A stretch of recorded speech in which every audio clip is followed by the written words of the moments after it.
माँ धूमावती। गुप्त नवरात्रि में शक्ति के 10 रूपों की पूजा होती है। हर रूप की अपनी अपनी विशेषताएं, रहस्य और तंत्र साधना में महत्व है। माता सती की 10 महाविद्याओं में धूमावती माता 7वीं महाविद्या है। यह माता सती का सबसे दिलचस्प और प्रचंड रूप है और जिसकी उत्पत्ति सभी महाविद्याओं में सबसे अलग माना जाता है। माता के अन्य 10 महाविद्याओं की तरह धूमावती देवी भी शक्तिशाली है, लेकिन इनका यह स्वरूप नकारात्मक और सकारात्मक गुणों का सम्मिश्रण है। धूमावती माता एक विधवा एवं वृद्ध हैं। धूमावती विश्व में कलह उत्पन्न करने वाली तथा भूख से व्याकुल माता का एक रूप है। माता के इस रूप को अनिष्ट और दुर्भाग्य के रूप में देखा गया है, क्योंकि इनकी उत्पत्ति ही ऐसी विषम परिस्थितियों में हुई है जहाँ कोई भी स्त्री करुणा की जगह क्रोध तथा विनाश और सौम्यता की जगह प्रचंडता का रूप धारण कर लेगी। उनका यह स्वरूप एक गहरा आध्यात्मिक अर्थ भी लिए हुए है। धूमावती माता की उत्पत्ति का रहस्य। पौराणिक कथा के अनुसार जब माता सती अपने पिता द्वारा भगवान शिव के अपमान को सहन न कर पाईं और अग्निकुंड में प्रवेश कर सती हो गईं, तो उनके अस्तित्व के रूप में सिर्फ धुआं ही बचा था, इसलिए इन्हें धूमावती कहा गया। धूमावती माता ने जब यह रूप धरा तो वो दुख, विषाद, पीड़ा इत्यादि से संतप्त थी और यही कारण है कि इस रूप में माता रानी के मुख पर बेचैनी, व्याकुलता, दरिद्रता, संशय, तड़प, थकान इत्यादि एक साथ प्रदर्शित होते हैं। धूमावती शिवविहीन और श्रृंगार रहित हैं।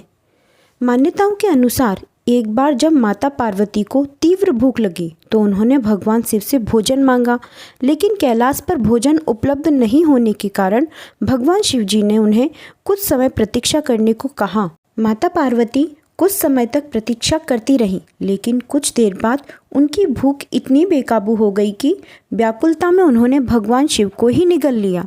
भगवान शिव को निगलते ही शिव के शरीर में स्थित समुद्र मंथन का विष माता के शरीर को जलाने लगा, जिस कारण उनके शरीर से धुआं निकलने लगा।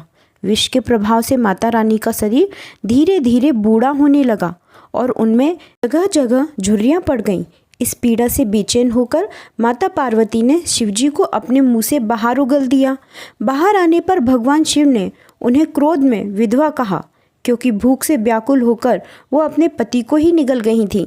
इसलिए माता पार्वती के इस रूप को दरिद्र, भूख से व्याकुल व बेचैन स्त्री के रूप में दर्शाया गया है। धूमावती देवी एक बिना घोड़े के रथ पर बैठी दिखती हैं, जिसके शीर्ष पर एक कौवा बैठा है। माँ के एक हाथ में टोकरी है और दूसरा हाथ अभय मुद्रा में या ज्ञान देने की मुद्रा में है।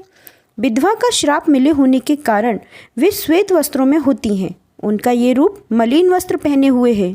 भयभीत करने वाली, मन में विकार उत्पन्न करने वाली, भूख प्यास से व्याकुल, बड़े दांत और पेट वाली, लेकिन उनके इस स्वरूप में भी गहरा आध्यात्मिक अर्थ छुपा हुआ है। अश्वरहित रथ कामना और इच्छा रहित जीवन को प्रदर्शित करता है।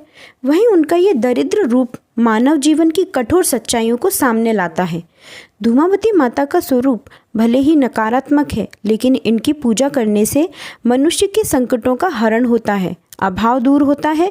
वे अपने भक्तों की हर प्रकार की कमी व भूख को शांत करती हैं तथा उन्हें अभय होने का आशीर्वाद प्रदान करती हैं। माता का यह स्वरूप न केवल कलह का निवारण करता है, बल्कि परिवार को कई बाधाओं से बचाता भी है। सुहागन महिलाओं को इनकी पूजा न करने की सलाह दी जाती है।